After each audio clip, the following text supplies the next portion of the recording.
પશુઓમાં થતો ફૂટ રોટ નામનો રોગ અંગે પશુ ચિકિત્સા અધિકારીએ માહિતી આપી।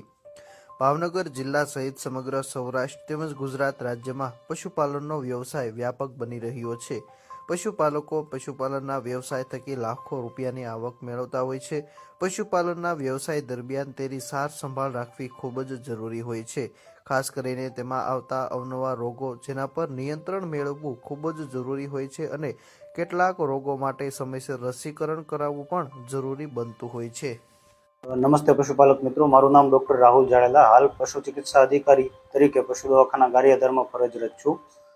મુખ્યત્વે પશુઓમાં ઘણા પ્રકારના બેક્ટેરિયા, વાયરસ વગેરેથી થતા રોગો જોવા મળે છે। તેવો જ એક જીવાણુથી એટલે કે બેક્ટેરિયાથી થતો રોગ ફૂટ રોટ નામનો રોગ પશુઓમાં ખાસ જોવા મળે છે। આ રોગમાં પશુનું મૃત્યુ થતું નથી, પણ તેના ગંભીર પરિણામોના લીધે દૂધ ઉત્પાદન ઘટવું વગેરે જેવા આર્થિક નુકસાન પશુપાલકોને થતા હોય છે। તો ભેજવાળું વાતાવરણ જ્યારે વધારે રહેતું હોય ત્યારે, ઉપરાંત ચરવાનો સમયગાળો પશુનો કયો છે તેમજ કઈ ઋતુ ચાલી રહી છે તેના ઉપર આધારિત છે।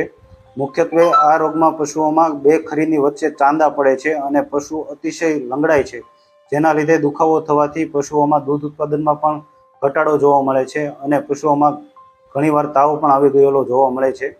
આ રોગનું નિયંત્રણ કરવા માટે કઠણ ભોય તળિયું કે એવી કોઈ જગ્યા હોય કે જ્યાંથી તેને ખરીમાં નુકસાન થઈ શકે અથવા તો કોઈ ગંભીર ઈજા થઈ શકે તેવી જગ્યાએ ચરવા માટે ના લઈ જવું જોઈએ અને ઘરે પણ ભોય તળિયું છે તે ખૂબ કઠણ એવું ના હોવું જોઈએ, પરંપરાગત જે હોય છે તે પ્રકારના ભોય તળિયા રાખવા જોઈએ।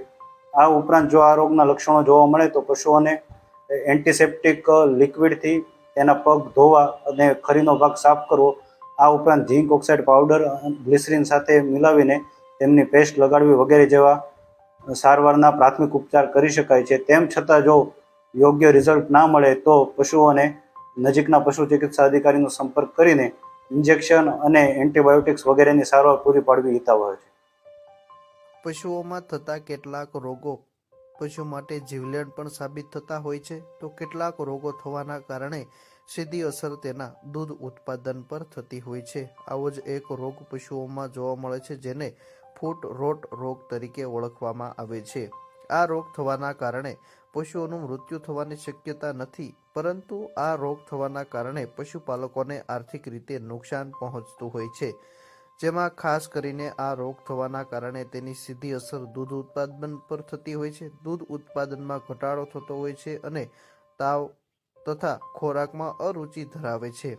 રોગ થવાના કારણે પશુની બે ખરી વચ્ચેના ભાગે સોજો આવે છે, તેમના પાછલા પગમાં અસર વધુ જોવા મળે છે